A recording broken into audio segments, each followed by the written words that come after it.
এখন সকালে একরকম বক্তব্য দেন তো বিকালে বিপরীত বক্তব্য দেন, কখনো অন্তর্বর্তী সরকারের প্রশংসা করেন, কখনো সমালোচনা করেন, কখনো বিএনপিকে জোটবন্ধু বলেন, কখনো তাদের চাঁদাবাজির সমালোচনা করেন, কখনো নাহিদদের প্রশংসায় ভাসান, আবার কখনো ওদের সরাসরিভাবে সরকারি পদ ছাড়তে বলেন। বর্তমান যে অন্তর্বর্তীকালীন সরকার, এইখানে উপদেষ্টাদের সক্ষমতার ঘাটতি আছে, দক্ষতা অভিজ্ঞতার ঘাটতি আছে। যেখানে একজন উপদেষ্টার নাই, একটা মিনিস্ট্রি চালানোর অভিজ্ঞতার তারে দিয়ে রাখছেন তিনটা, সরকারটা চলবে কিভাবে? ছাত্ররা এনসিপি একটা দল গঠন করেছে, আবার এনসিপির দুজন উপদেষ্টা আছে, তো এনসিপি সরকারের থেকে দল বানাবে, সরকারি সুবিধা নিয়ে দল বানাবে, এটা কি কোনো দল মানবে? এই এনসিপি কে কেন্দ্র করে কিছু নতুন সুবিধাভোগী লোকও তৈরি হয়েছে, যারা আগে কোনোদিন মিছিল মিটিং এ দেখিনি, রাজপথে দেখিনি, এখন তারা সমন্বয়ক, বড় বড় নেতা।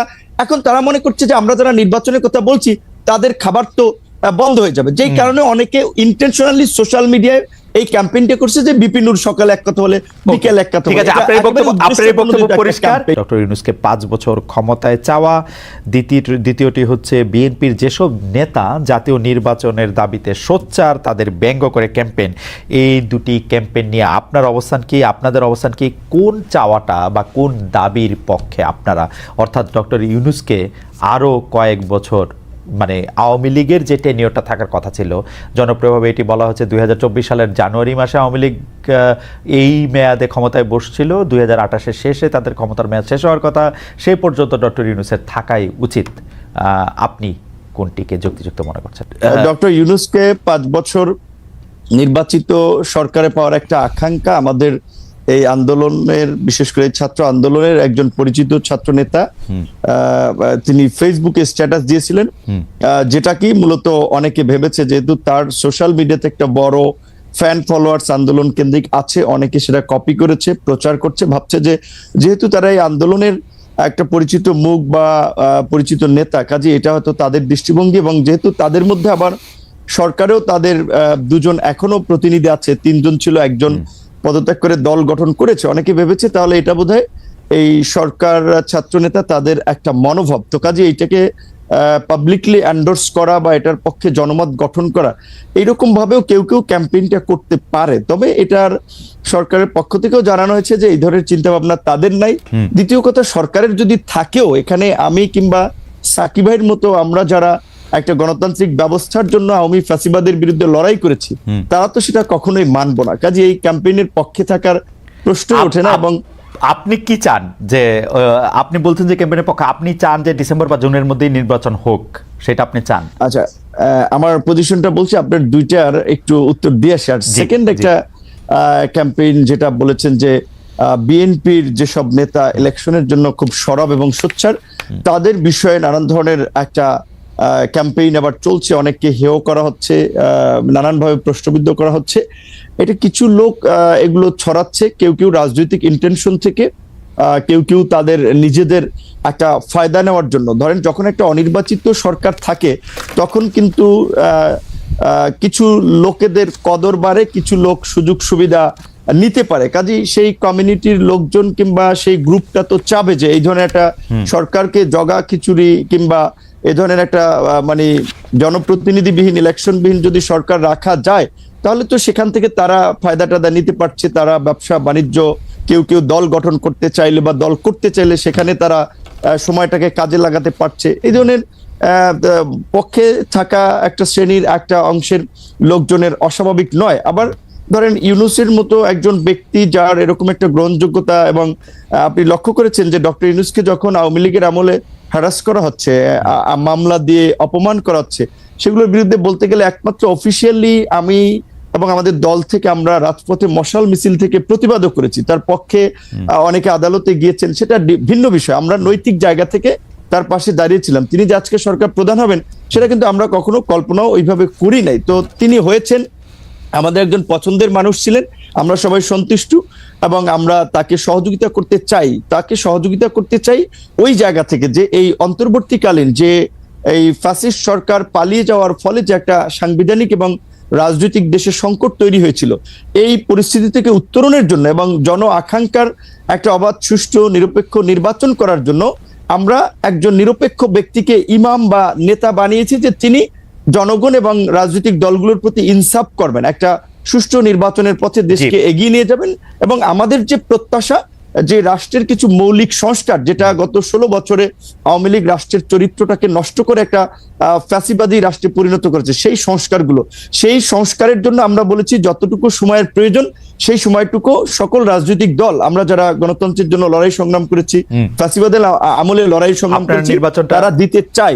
সেখানে ডক্টর ইউনূস সাহেব যেহেতু নিজেই বলেছেন যে আপনারা যদি ডিসেম্বর কিংবা বেশি সংস্কার চাইলে আরো 6 মাস তার মধ্যে একটা নির্বাচন হবে। তো আমার মনে হয় যে ডক্টর ইউনূসের কোনো ক্ষমতার লোভ নাই এবং তিনি ক্ষমতায় থাকতে চাবেন না। তবে তাকে ঘিরে কিছু মানুষ একটা প্রত্যাশা কিংবা চাওয়া, সেটা আপনার যৌক্তিক কারণে কিংবা তাদের সুবিধার কারণে চাইতে পারে। তবে ডক্টর ইউনূস আমার মনে হয় সেই পথে হাঁটবেন না, এবং আমার ধারণা ডিসেম্বর কিংবা জানুয়ারি কিংবা মার্চ এপ্রিল নাগাদ এই নির্বাচনটা বোধহয়। আপনি কি চান? মানে আমি ডক্টর ইউনূস এবং তার উপদেষ্টা পরিষদের প্রসঙ্গে এই কথাটা বারবার বলি, ডক্টর ইউনূস আসলে যদি রাষ্ট্র পরিচালনা ক্ষমতায় যেতে চাইতেন সেটা তিনি 2007 সালেই পারতেন, সেটা তিনি চান নাই বলেই এটা হয় নাই। কারণ আমরা সে সময় রিপোর্টার তার গ্রামীণ ব্যাংকের অফিসের সামনে আমরাও দাঁড়িয়েছিলাম যে এরকম কোনো ঘোষণা আসে কিনা, সেটি হয় নাই। পরে তিনি রাজি হয়েছেন, তিনি কিন্তু এখনো আসলে ছাড়তেই চান। আপনি কি চান, বা তার উপদেষ্টা পরিষদের অনেকেও?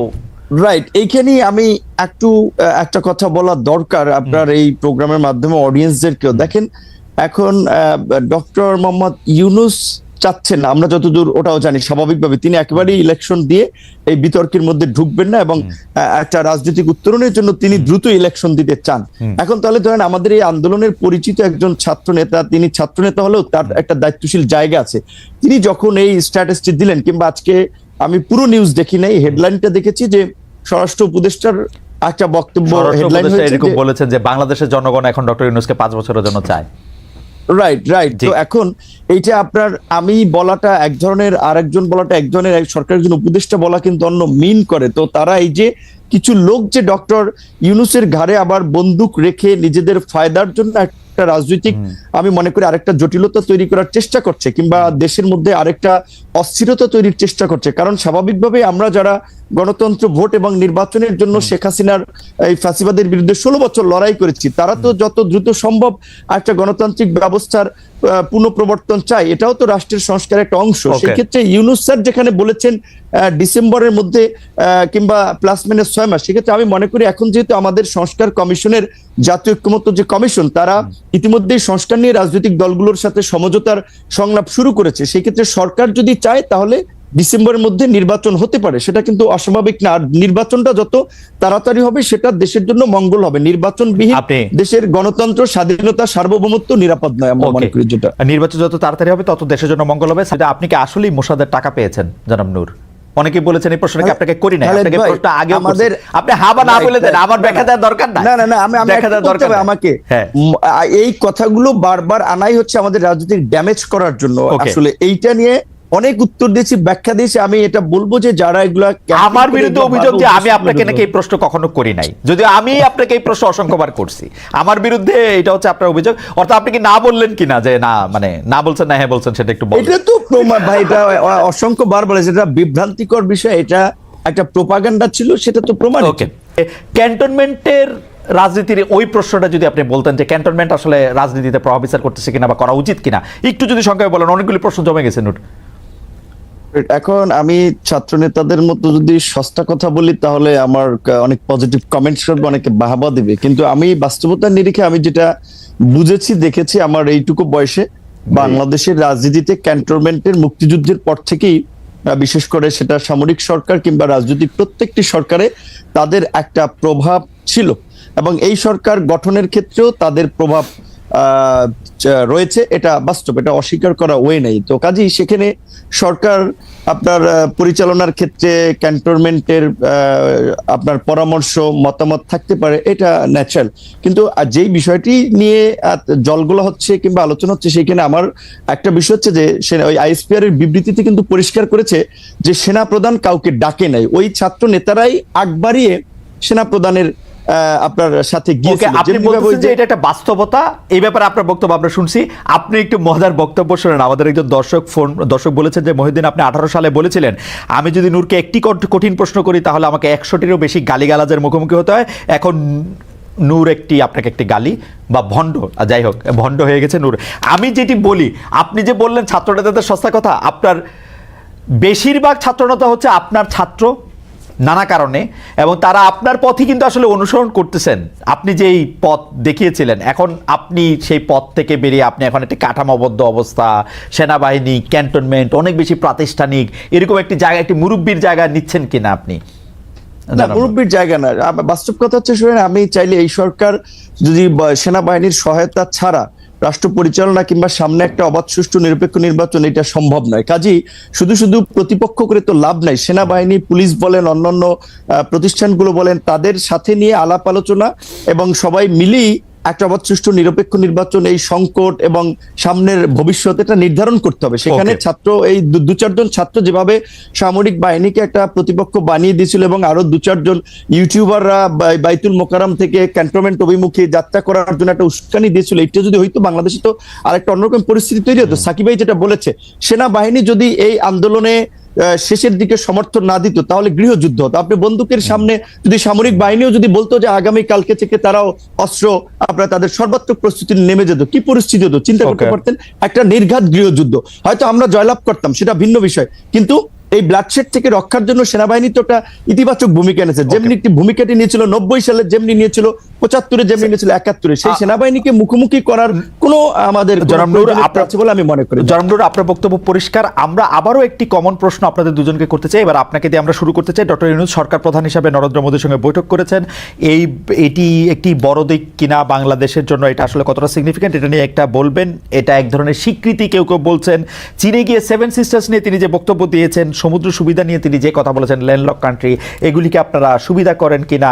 বলা যায় এর প্রভাবে ট্রান্সশিপমেন্ট বাতিল করে দিয়েছে ভারত, এটাও দেখছেন কিনা? আমি জানি যে অনেক বড় প্রশ্ন, অনেক বড় প্রেক্ষাপট, কিন্তু নূর যদি একটু 2 মিনিটে বলতেন, আমরা একই প্রশ্ন সাকিব ভাই। আমি সংক্ষেপে বলবো, যেহেতু আমার একটি প্রোগ্রাম আছে। এটা হচ্ছে ডক্টর ইউনূসের সাথে প্রথমবারের মতো তিনি ক্ষমতা আসার পরে 8 মাসে ভারতের প্রধানমন্ত্রী নরেন্দ্র মোদীর সাথে একটা মিটিং হয়েছে।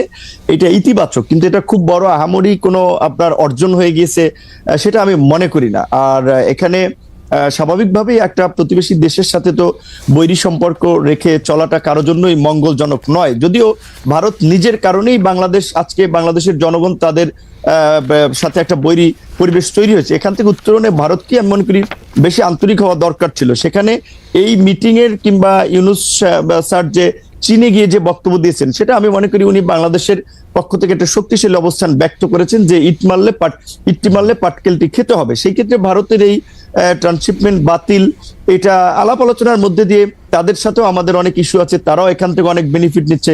সেখানে ভারত একেবারে আমাদেরকে কোণঠাসা করে ফেলবে সেটাও ভারত পারবে না। তবে আমরা চাই একটা উইন উইন জায়গা থেকে ডিপ্লোমেসিটা ওপেন করার জন্য, একেবারে বন্ধ করতে আমরা চাই না।